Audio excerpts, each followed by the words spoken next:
नमस्कार। Profit and loss के concept को समझकर और प्रश्नों को हल करने के बाद अब हम डिस्काउंट यानी छूट के बारे में पढ़ेंगे। इसके लिए हमें सबसे पहले समझ लेना चाहिए कि मार्क्ड प्राइस यानी एमपी क्या है।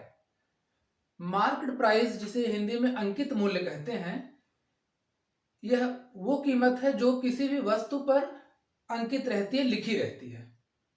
जब हम कोई सामान खरीदते हैं तो उस पर एमआरपी लिखा रहता है, उसे ही मार्क्ड प्राइस या अंकित मूल्य कहते हैं।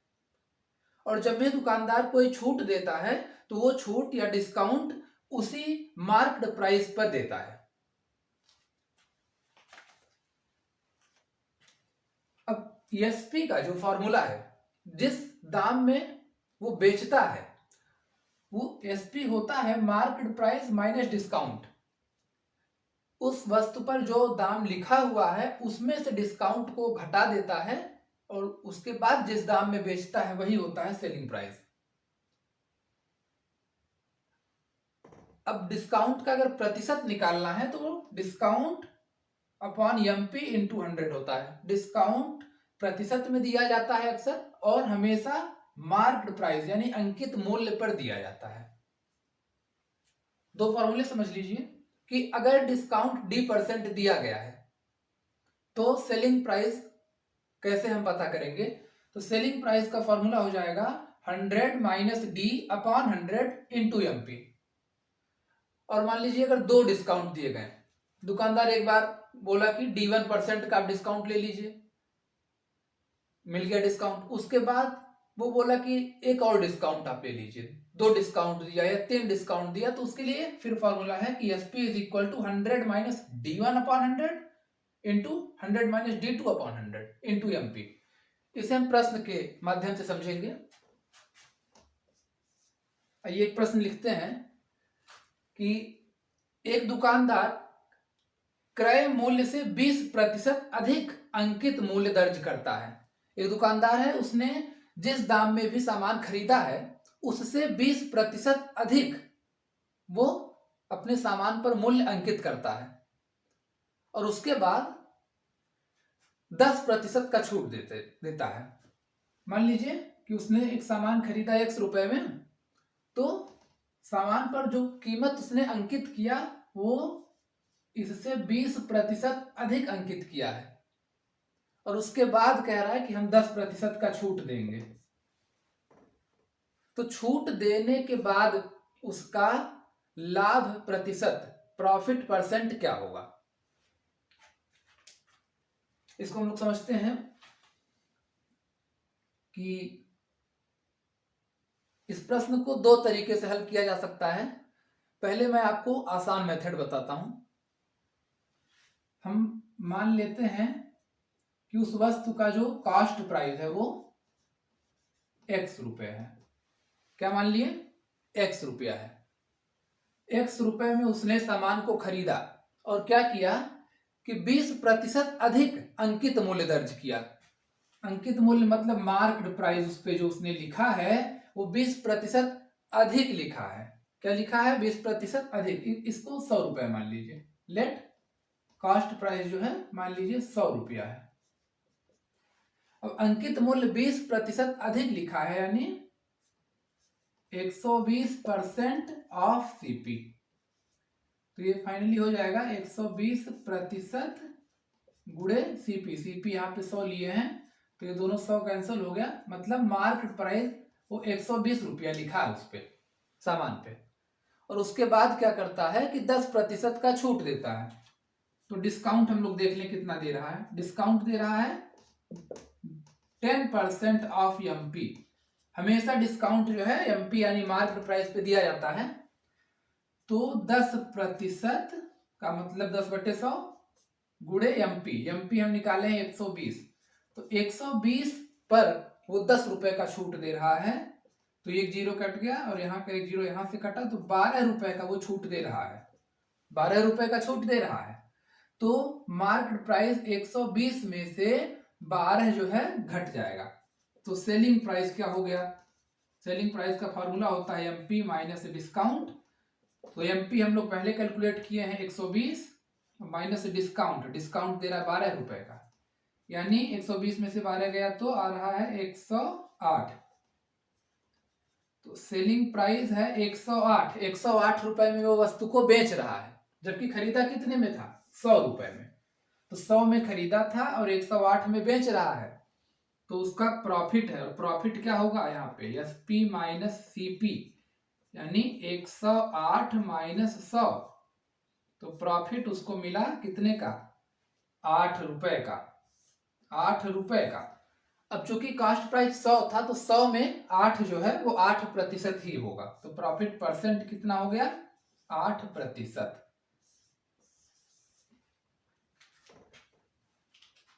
वो 100 रुपए में मान लिए खरीदा था सामान और 20% अधिक अंकित किया, तो यानी हो गया 120। और 120 अंकित करने के बाद क्या किया, 10% का छूट दिया, तो 10% किसका, 120 का, हो गया 12 रुपए। तो 12 रुपए का छूट दिया तो 120 में से 12 घट गया, आया 108। तो 108 रुपए में उसने सामान को बेचा और 100 में खरीदा था, तो 8 रुपए का, यानी यहाँ पे 8% का उसे लाभ हो रहा है। एक और मेथड है इसको करने का, वो लंबा है, उसे हम नहीं करेंगे। अब दूसरा प्रश्न करते हैं।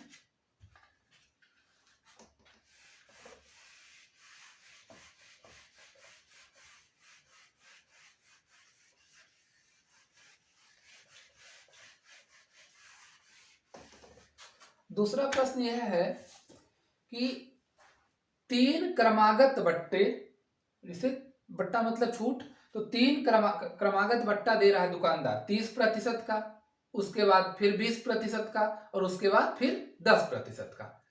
तो प्रश्न कह रहा है कि इन तीनों क्रमागत बट्टों के जगह पे वह एक समतुल्य बट्टा दे दे, तो वो समतुल्य बट्टा क्या होगा, मतलब ये 3 छूट अलग अलग न देके वो एक ही छूट दे दे, इन तीनों को रिप्लेस कर दे एक छूट से, तो वह डिस्काउंट, वह छूट कितना होना चाहिए। तो आइए इसको समझते हैं। हम लोग एक फार्मूला पढ़े थे कि अगर 2 छूट दे रहा है, मान लीजिए एक D1 एक D2, तो उसके लिए फार्मूला ये है। तो अब यहाँ पे चूंकि 3 छूट दे रहा है तो क्या होगा, एसपी बराबर 100 minus D1 upon 100 into 100 minus D2 upon 100, और यहाँ पे 3 छूट है तो एक और होगा 100 minus D3 upon 100 into MP, MP मतलब हो गया मार्केट प्राइस, अंकित मूल्य। ठीक है, तो हम क्या करेंगे कि हम मान लेते हैं यहां पे कि let market price be 100 rupees. हमने क्या मान लिया, ये मार्केट प्राइस जो है अंकित मूल्य 100 रुपए है। ठीक है, तो अब हम प्रश्न को हल करेंगे। 100 रुपए अंकित मूल्य है और 3 क्रमागत बट्टा दे रहा है, तो इन बट्टों को देने के बाद सेलिंग प्राइस क्या होगा, किस कीमत पर, किस दाम पर वो बेच रहा है, ये हम पहले पता करेंगे। तो SP is equal to 100 minus, हम तीनों बट्टों को एक बार लिख लें।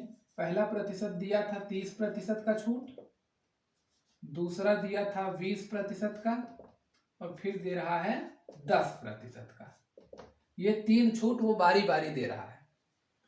तो 100 माइनस D1, D1 की जगह पे लिखेंगे 30, नीचे हो गया 100। दूसरे में फिर लिखेंगे 100 माइनस D2, D2 की जगह पे लिखेंगे 20, फिर नीचे लिखेंगे 100, और फिर यहां लिखेंगे 100 minus 10 upon 100 into MP, MP हमने मान लिया है कि 100 रुपया है, एमपी मान लिए हैं 100 रुपया है। ठीक है, तो इसे हम हल करेंगे। 100 माइनस 30 हो गया कितना, 70/100 गुणे 100 माइनस 20 हो गया 80/100, और 100 माइनस 10 हो गया 90/100, और गुणा कर दिए किससे, 100 से। तो देखिए क्या क्या कैंसिल होगा, ये दोनों जीरो कैंसिल हो गए, इसका एक जीरो यहां से कैंसिल हुआ, एक जीरो यहां से कैंसिल हुआ, और इसका एक जीरो यहां से कैंसिल हुआ। ठीक है, तो ऊपर के सारे 0 कैंसिल हो गए। अभी एक नीचे यहाँ बचा है 10 और यहाँ 8, तो 2 से कैंसिल करेंगे, 2 से करेंगे तो यहाँ 4 आएगा और यहाँ 5 आएगा।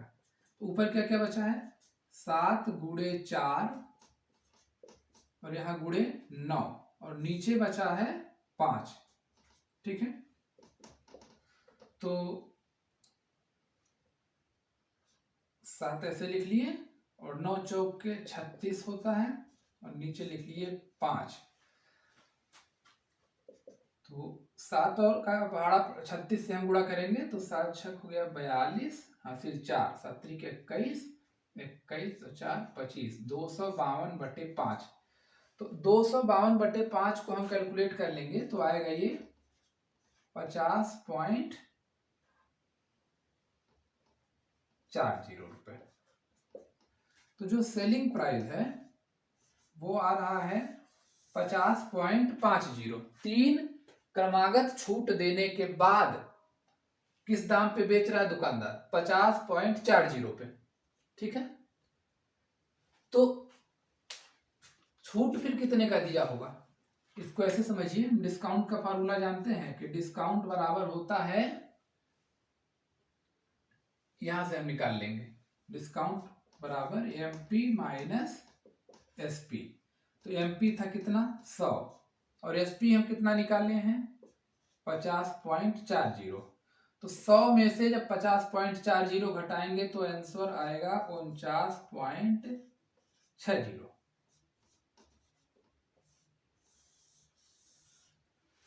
ठीक है, तो 49.60 वह समतुल्य बट्टा है जो दुकानदार को देना चाहिए। इन तीनों छूट को रिप्लेस कर देगा अगर ये डिस्काउंट वो एक ही बार में दे दे, उसे 3 छूट अलग अलग देने की जरूरत नहीं पड़ेगी।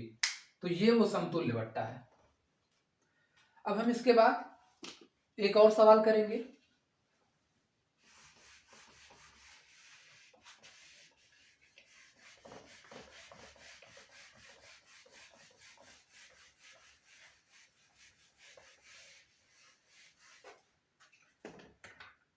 तीसरा सवाल यह है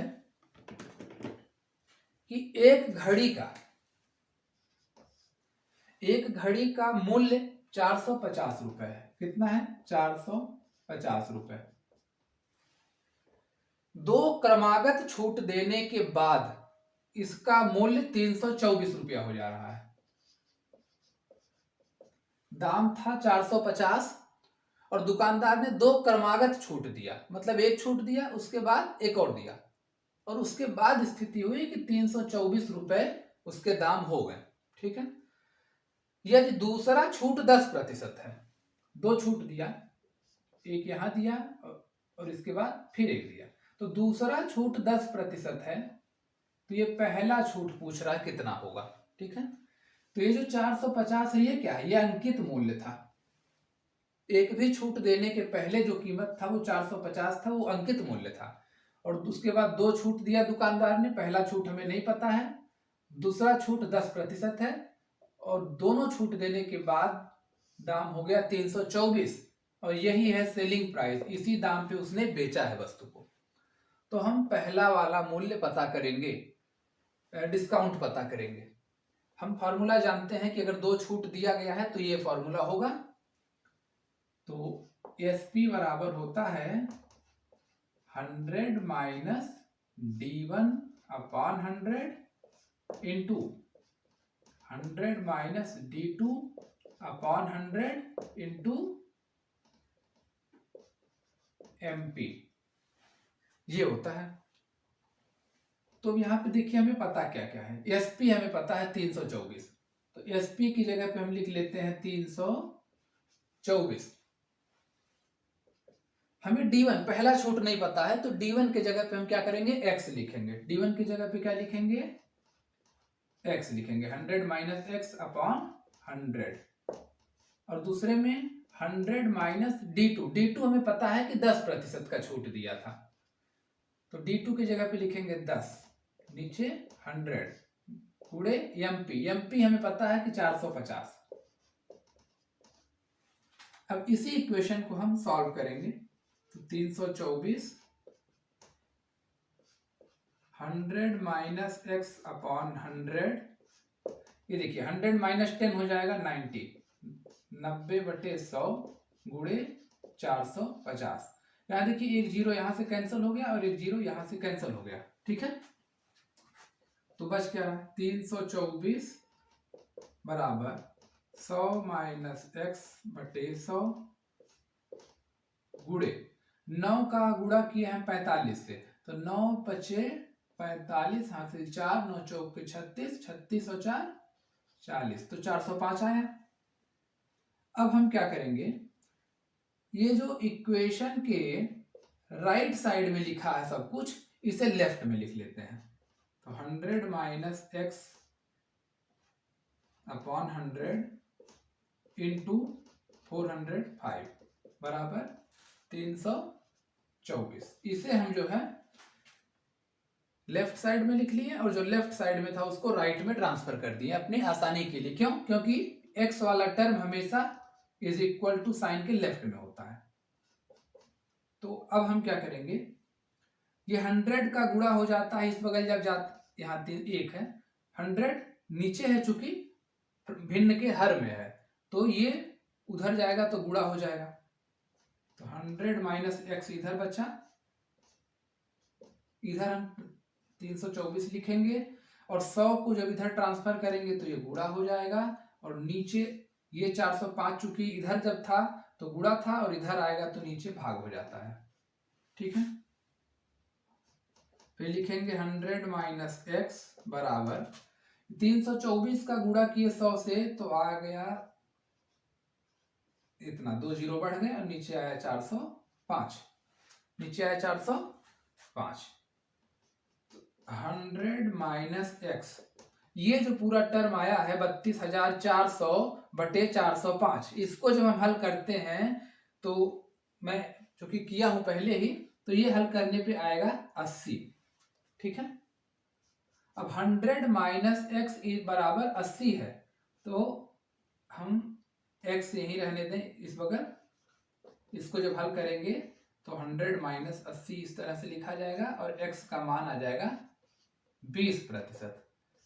तो जो पहला छूट दुकानदार ने दिया था, जो हम कह रहे थे कि हमें नहीं मालूम है, तो अब मालूम चल गया कि वो 20% था, ठीक है। अंकित मूल्य 450 था, पहला छूट हमें नहीं मालूम था, दूसरा छूट मालूम था 10%, और उसके बाद विक्रय मूल्य हुआ था 324। तो हम हल करके जो है पहला छूट भी पता कर लिए जो कि 20% है। तो आज हम 3 प्रश्न किए हैं। इन तीनों में अगर किसी को कोई समस्या है तो आप कमेंट सेक्शन में पूछेंगे। अगर कोई समस्या रहेगी तो प्रॉफिट एंड लॉस को लेकर एक लेक्चर और होगा, और नहीं तो अगले चैप्टर पे हम लोग पढ़ेंगे। धन्यवाद।